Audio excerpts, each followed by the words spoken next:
Here are 5 quarterbacks we dislike at RotoWire in 2025 fantasy football drafts. Look, Bo Nix was excellent last year. He may have won you your league. In the second half of the season, he was on fire. He had 3 25-point games over his last 7 games, and it was some big performances. We saw Bo Nix run for 430 yards and 4 touchdowns. So why the hate? Well, here's the point. Bo Nix was needed to carry the team last year. They had no running game. Javonte Williams wasn't getting it done. Jaleel McLaughlin, Audric Estime, no thank you. So, Bo Nix, I'm going to run on my own. Bo Nix, I'm going to have to throw the ball. Well, this year is going to be a lot different in Denver. Denver's defense, which was very good last year. Free agency, they hit up the 49ers. Talanoa Hufanga at safety. Dre Greenlaw at linebacker. First round of the NFL draft. Jahdae Barron, the cornerback. This defense, which was already great, could be better. So, this team may play with leads. Maybe not passing much, but even so, the running game was completely addressed in the offseason. Second round pick, R.J. Harvey. Free agency, J.K. Dobbins. An excellent offensive line that can run block and pass block. This Denver Broncos team is very likely going to be super run heavy, play defense. Bo Nix would not have many games in which he is needed to carry the team. That is why we are out on Bo Nix as the quarterback 8 in average fantasy football drafts. Next player we dislike at quarterback, Jared Goff, Detroit Lions. Look, Goff has been a great fantasy player during his time in Detroit.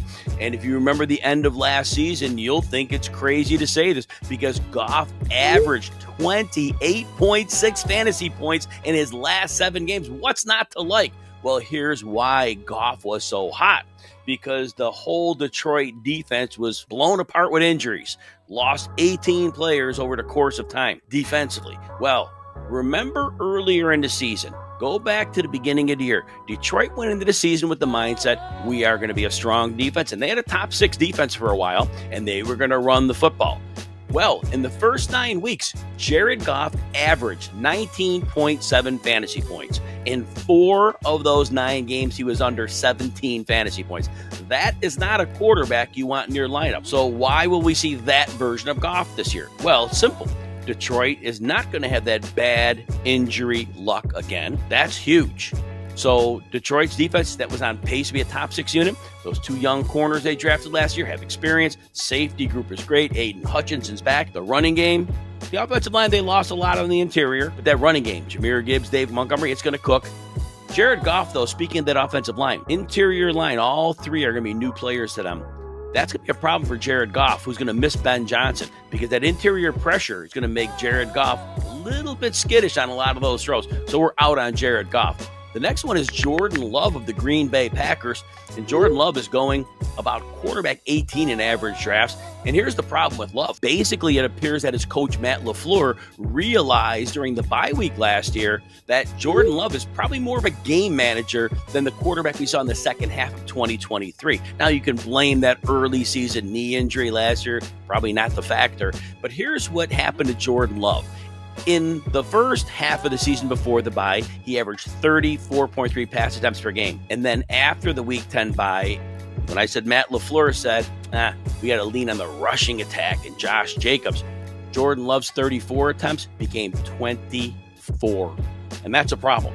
Now, Jordan Love's not a big-time runner. Now, he did hurt his knee, like I said, last year, and that might have knocked his numbers down a bit. He was in the 240 range as a rusher a couple of years ago, and that might be his ceiling. Not a big-time runner. If you're going to get 24 pass attempts a game, that's not going to turn into big fantasy production. And again, without that volume, good luck cashing in fantasy football. Hey, if you're enjoying this breakdown, take a second to hit like and subscribe. It helps us keep the fantasy advice coming. And if you want even more of RotoWire's tools, rankings, and insights, we've got a 15% discount just for our YouTube viewers. You head to rotowire.com, you choose your subscription, and you use the code YouTube15 at checkout. Next quarterback we don't like is Justin Herbert of the Los Angeles Chargers. And again, nothing to do with his talent level, just a situation. Justin Herbert's pass attempts dropped by 10 per game from the previous season under last year's Greg Roman coached offense. Now, on the season, Justin Herbert, 23 touchdowns, only 3 interceptions, but the touchdowns were still low, less than 1.5 per game. When you remember Justin Herbert, though, you're going to remember the end of last season when he was playing very well. 21.5 fantasy points average in his last 8 games. That's what you're going to remember. Why? Justin Herbert benefited when J.K. Dobbins missed time with an injury and then was eased back late. With Gus Edwards, who was not playing well, this team had to throw a lot more. So Justin Herbert had inflated numbers.